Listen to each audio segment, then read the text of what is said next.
Halo guys, ketemu lagi sama gue Iqfar. Jadi kita mau unboxing enggak ya? Jadi hari ini gue mau diinterogasi ya. Jadi ada beberapa pertanyaan yang masuk, beberapa dari teman-teman gue yang nontonin YouTube. Ada juga dari DM juga dari fans gue. Anjay, fans man. Subscriber baru 600 fans. Ya jadi pertanyaan sih standar ya. Pertanyaan standar lah seputar karir segala macam. Nah nanti diwakilin sama Mas Robin nih yang nanya-nanyain nih. Nah apa pertanyaannya?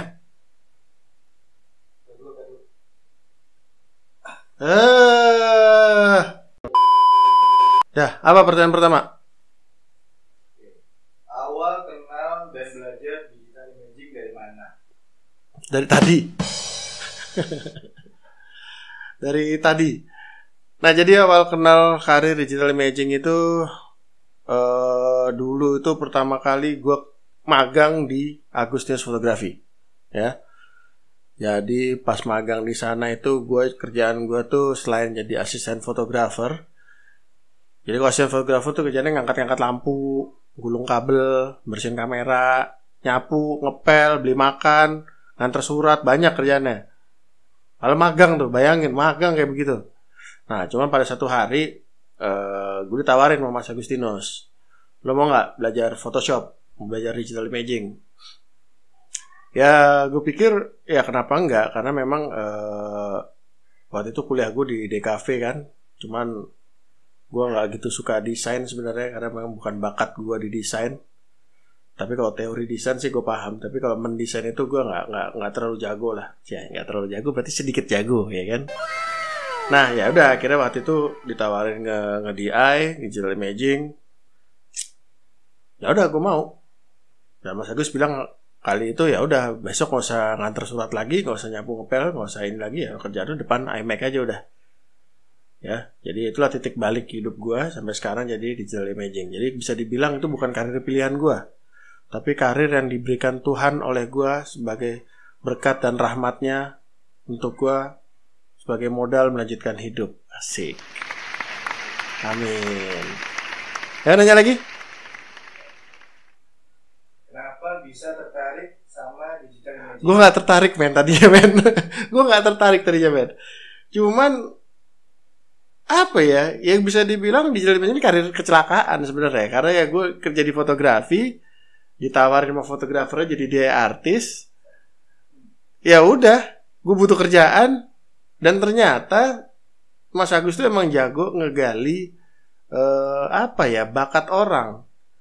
Ya, jadi walaupun mungkin gue nggak punya modal belajar Photoshop, gue nggak jago Photoshop. Pada saat itu ya nggak kenal Photoshop malah. Photoshop tuh gue tahunya cuman ngetik-ketik teks. Ada foto motor gue dulu kita kasih teks segala macam. Nah berkat bimbingan Mas Agus akhirnya ketemu juga bakat gue yang sesungguhnya ya sih. Selain makan dan tidur. Jadi kalau dibilang bikin minat kemana gue nggak pernah kepikiran. Karena waktu SD cita-cita gue itu jadi pilot. Ya kan? Pas SMP berubah jadi pengusaha pengusaha modifikasi mobil. Yes, bengkel mobil. Nah, sekarang jadi dia artis spesialis mobil. Mirip ya. Iya, 11 12. Iya, mirip. Ya, jadi ya itulah intinya. Gue enggak pernah kepikiran jadi artis karena cita-cita kecil gue dulu tuh mulia banget jadi pilot angkatan udara. Sayangnya gue cebol dan berkacamata, makanya enggak bisa. Gitu. Lagi berapa lama waktu yang dibutuhkan untuk men-DI sebuah foto? Foto apa dulu nih? Contoh. Apa? Misal mobil. Mobil. Kalau mungkin 10 tahun yang lalu gue nge-DI mobil bisa satu mobil tuh 2 hari. Tapi hari ini satu mobil mungkin 5 hari. Makin lama ya? Oh enggak. Kalau dulu 2 hari. Kalau dulu 2 hari ya paling sekarang ya mungkin kalau start misalnya jam 10 pagi ya habis maghrib selesai lah. Habis maghrib selesai lah. Tapi maghrib minggu depan. Jadi passion juga Ya ya. itu jadi bantu kan. Sekarang gue punya tim yang nge-pad sendiri, yang ngerjain yang seleksi sendiri, gue tinggal ngerjain doang. Jadi karena memang di mobil tuh paling males bang nge-pad sih sebenarnya. Kerjaan paling males banget, pakai gue kasih orang aja. Ya kan. Kalau gue nge-pad lagi, waduh repot. Ya jadi sebenarnya kayak karena dulu mungkin skill gue masih belum ini, sekarang ya mungkin nggak jauh-jauh banget sih skillnya. Tapi palingnya udah ketemu lah pattern-pattern cara kerjanya karena jam terbang aja sih. Jadi gue bisa ketemu trik-triknya yang lebih cepat dan lebih. Tapi tergantung juga foto mobilnya. Karena nggak semua fotografer kadang-kadang nyajiin atau ngasih stok yang cukup baik. Ada fotografer yang ya foto seadanya aja. Tapi ya balik lagi kadang tuntutan kliennya juga beda-beda. Kalau kliennya mungkin tuntutan tinggi harus beauty segala macam, mungkin tetap aja ketemu 2 hari juga satu mobil. Tapi kalau udah mas, yang penting bersih, yang penting kelihatan glossy cukup ya udah. Karena 6 jam 7 jam selesai. Jadi semua tergantung lah. Jadi ya tergantung kasusnya. Jadi nggak bisa ditentukan satu mobil harus 10 jam, nggak. Jadi saat bikin timeline tuh misalnya 10 kerjaan mobil, ya, pada saat bikin timeline tuh kita udah ngukur kebutuhan kliennya dan segala macam. Banyakan awal-awal sih ya beauty segala macam. Sampai pada akhirnya Mas Agus menyadari bahwa memang kelebihan gue di otomotif. Gitu. Nah barulah dia mulai mempercayain dan sampai hari ini walaupun gue udah gak sama dia, ya masih banyak kerjaan otomotif yang dilempar dia ke gue. Gitu. Lagi. Pengalaman paling gak enak kerja sebagai artis. Banyak men. Jadi artis tuh gak enak, serius. Gak usah pengalamannya. Jadi di artis itu gak enak. Kalau strata nih ya, di artis itu paling bawah banget ya kan. Ini ada prinsipal nih, perusahaan A, kayak agensi fotografer. Nah, lu paling bawah nih, lu bayangin lu paling bawah. Iya. Deadline dari sini 2 minggu, turun ke agensi jadi seminggu, ke fotografer 3 hari. Nah, kalau lu deadline jadi sehari. Lu bayangin. Ya, tapi kalau nggak enak sebenarnya sih ya tergantung lu nyikapinnya aja sih sebenarnya. Cuman kalau pengalaman gak enak, ya waktu kita gitulah kerjaan yang tahun sebelum pandemi lah 2019 ya, yang 4 kerjaan masuk barengan dan akhirnya 1 bulan kita nggak pulang sama sekali. Oh nggak, gue pulang 2 kali. 1 bulan tuh cuma pulang 2 hari. Tight banget ya, gue pulang jam 5 subuh, jam 12 siang gue harus sudah di kantor lagi. Tapi bukan itu juga, selama di kantor, selama kita kerja kan ya lu ngerasain sendiri kan, kita tidur ya udah nggak karu-karuan, tidur jam 11 siang baru tidur, bangun jam 3 sore lanjut lagi geber buat nyetor yang besok paginya segala macam. Tapi ya masalah enak ya tergantung kita nyikapinnya aja sih. Nggak enak ya begadang, lebih nggak enak nggak punya duit men. Gue mendingan begadang daripada nggak punya duit. Tapi kalau boleh milih, mending gue punya duit tapi nggak begadang, gimana caranya tuh? Pengalaman paling berkesannya? Gue rasa kalau pengalaman paling berkesan tuh apa ya? Kucing siapa sih tuh? Pengalaman paling berkesan. Pengalaman paling berkesan. Apa ya pengalaman paling berkesan gue? Setiap cair aja sih bener. Itu rasanya surga banget men. Apalagi kalau yang belum dikerjain udah dibayar. Kan ada tuh klien kayak begitu tuh. Mas kita beri depan aja deh. Ya itu paling berkesan. Ya proyeknya gue gak usah sebutin lah. Tapi intinya adalah ya kalau dibilang berkesan ya semua sih jadi pengalaman baru sih kadang-kadang. Kalau lu begitu lihat kerjaan lu dipajang klien, billboard ya segala macam, itu ada kebanggaan sendiri sih. Tapi lebih berkesan lagi setelah udah dipajang tapi udah dibayar, itu yang paling berkesan sebenarnya. Ya. Balik lagi sebenarnya. Ya tapi ya itu sebuah kebanggaan sih. Udah karya lu dipakai orang segala macam, itu sebuah kebanggaan. Ya tapi lebih berkesan lagi, lanjut lagi ya. Ya abis dipajang kalau nggak dibayar kan gondok lu ngeliatnya. Gimana rasanya? Udah dipajang nih. Iya. Apa lagi? Kerjaan yang paling sulit dan cara mengatasinya. Kerjaan paling sulit? Yes. Kerjaan paling sulit. Kerjaan paling sulit itu yang pernah gue alamin itu mungkin semua kerjaan gue anggap sulit ya sebenarnya. Gue nggak pernah ngeremehin kerjaan sebenarnya. Ya, case-nya beda-beda karena semua case-nya beda-beda. Gue nggak pernah ngeremehin kerjaan.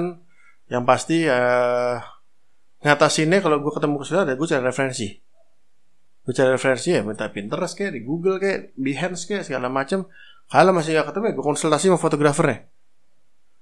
Ya kan? Kalau masih gak ketemu gue ya gue kembalikan kepada Yang Maha Kuasa. Kerjain aja udah. Ya kan karya iya, tinggal nunggu ini aja karena gue nggak pernah ngeremehin kerjaan men. Semua kerjaan tuh gue anggap ya sulit karena gue nggak mau kepedean. Wah gampang begitu kerjaan boncos, ya kan? Yes, lo aja yang jawab deh kalau gitu deh. Lo nanya lo yang jawab. Pernah stres nggak? Sebagai Jujur stresnya ada pandemi ini men.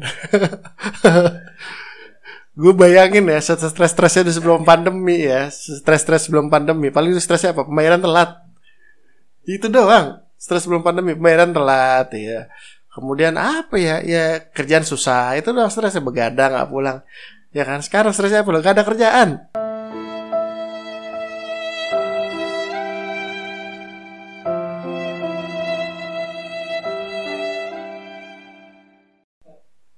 Makanya podcast ini disponsori oleh pandemi. Tanpa pandemi ya akan pernah terjadi podcast ini, men. Karena kami gabut. Tolonglah kami, tolong dibantu kasih kerjaan aja ya.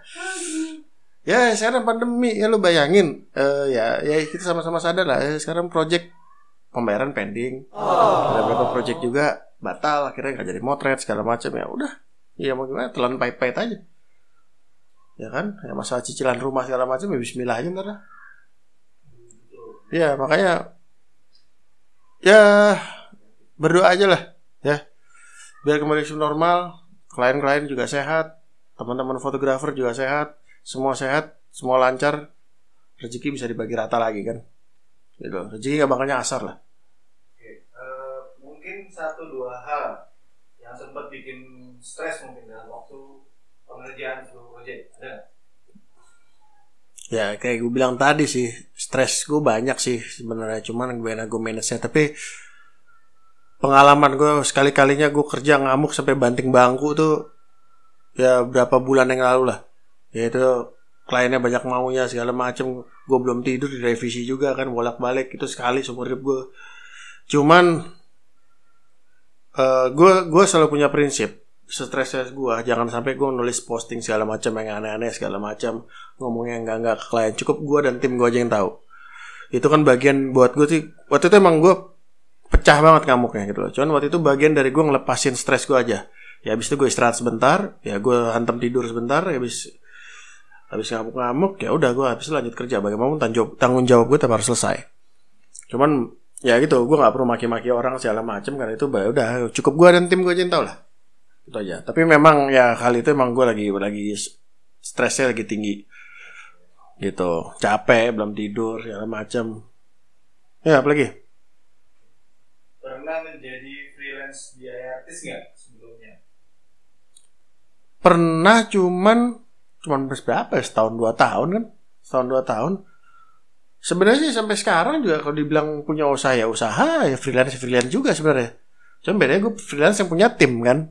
Gitu loh, ada yang ngatur keuangan gua, ada yang ngeproduserin gua, ada yang ngepetin gua, ya kan? Ada yang ngurusin makan gua segala macam gitu kan. Tapi ada ya kadang ada freelance juga yang bantuin kerjaannya segala macam.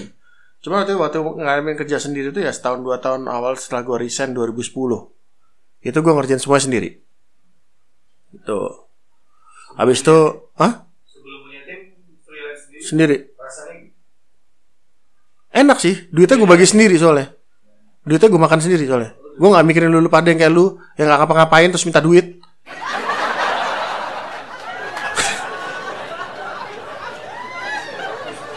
Ya lokasinya cuman ya lebih mumet aja kan. Ketika misalnya gue harus ngurus file, ya gue mesti ke fotografer sendiri ngambil file, milih file, ngirim file segala macam ya.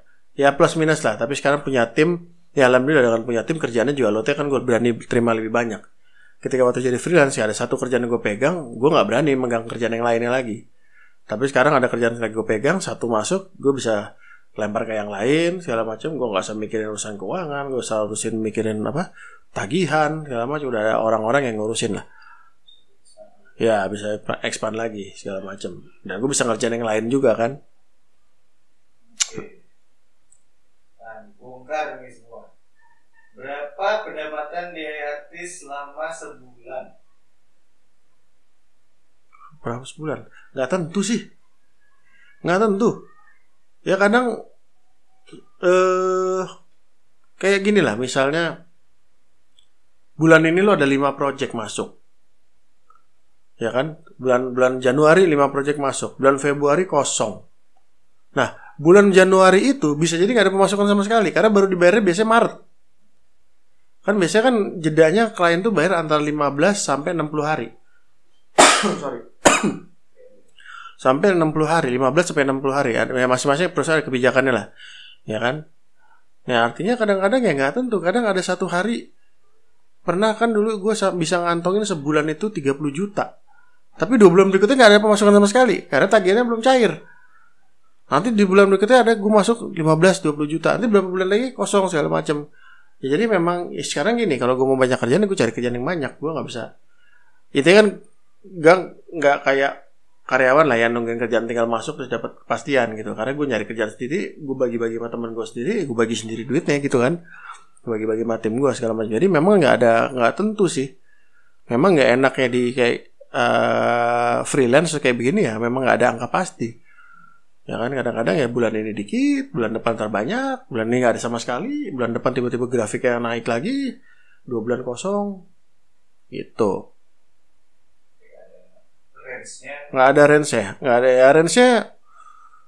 Kalau dibagi rata-rata mungkin cuman ya kayak gaji karyawan swasta biasa sih, sebenarnya nggak jauh beda. Karyawan swasta mungkin ya 10-an, 10 jutaan ya kurang lebih segitu. Pernah kepikiran untuk berhenti sebagai DIY dan menjadi karyawan kantoran biasa? Oh, kalau karyawan kantoran gue gak mau. Karyawan kantoran gue gak mau. Karena memang gini, gue gak pernah kerja kantoran. Tahu bikin pertanyaannya enggak aja. Kalau karyawan kantoran gue gak mau. Karena memang gue gak pernah kerja kantoran. Awal gue kuliah, gue magang di Agustinus, jadi artis di sana, resign, ya udah buka iLinks. Gitu kan. Kalau karyawan kantoran nggak pernah kepikiran sih sama gue. Tapi kalau buka usaha yang lain, pikiran. Misalnya gue pengen buka coffee shop, buka apa segala macam, buka restoran kayak, buka apa kayak bengkel kayak, cuci steam kayak segala macam, aku pernah kepikiran. Gitu. Tapi kalau untuk berhenti jadi dia artis sebenarnya gimana ya? Berhenti jadi artis sih enggak. Cuma gue capek begadangnya doang. Gitu loh. Kalau dia artis itu ya seru aja sebenarnya dikerjain sih. Pemasukannya juga gak kecil sebenarnya dari situ. Cuman ya capek begadangnya aja sebenarnya. Ya mungkin umur 45 mungkin gue mungkin gak serame, udah bisa milih-milih kerjaan lah gitu. Mungkin ya sekarang kan gue juga lagi bisnis makanan segala macam, mau buka ya segala macam ya. Ya kali aja nanti ya YouTube ini bisa dimonetize kan, ya udah gue bikin konten aja kan. Jadi tolong bantu subscribe, like dan komen supaya gue bisa monetize YouTube ini ya. Bisa cepat lah. Sama kalau ada kerjaan-kerjaan DI tolong dikirim lah. Sepi nih men, project. Catat. Ya bisa dilimpahkan ke orang, iya ke tim gue bisa dilimpahkan, ada kerjaan masuk. Cuma kan memang kesulitannya ada proses mentransfer knowledge-nya kan. Apalagi gue spesialis otomotif gitu. Ya itu memang agak susah transfer. Enggak semua, gue akui memang tidak semua dia artis bisa memahami otomotif dengan cukup gitu loh. Ada yang jago di beauty tapi dia otomotif lemah. Atau kayak gue mungkin bisa dibilang jago di otomotif tapi dia beauty gue ya nggak lemah sih. Ya nggak semangat aja ngerjainnya gitu loh. Tapi ya gue kerjain maksimal, cara referensi segala macam. Tapi maksudnya passionnya beda. Bukan gue milih-milih kerjaan nggak. Gitu. Apa lagi? Udah itu doang. Ya udah berarti sekarang saatnya kita makan. Oke guys, sampai di sini dulu interogasinya. Jangan lupa like, comment, dan subscribe. Dan kalau ada kerjaan silahkan kirim penawaran harga ke ilinks.id@gmail.com. Nanti gue kirim quotation-nya. Segitu butuh kerjaannya, pertanyaannya. Gue gak butuh pertanyaan, men. Gue butuh kerjaan. Gue gak butuh pertanyaan. Mau nanya aja gitu loh. Di komen bisa. Gue butuh kerjaan sekarang. Ya. Tapi kalau ada pertanyaan lain, silakan komen di bawah. Insya Allah nanti gue akan langsung jawab, ya. Atau bisa DM di IG kita @ilinks, ya. Nanti gue bisa jawab satu persatu Ya, tapi gue jawab yang udah nge-subscribe aja. Gitu ya, bisa ya. Kalau lo nggak nge-subscribe, gue nggak bakal jawab. Ya, tapi gue kasih jawab, gue panjang-panjangin jawabannya ntar. Gue kasih 3 paragraf. Oke, gitu aja. Thank you banget buat yang udah nonton. Sampai ketemu lagi di episode berikutnya. Goodbye.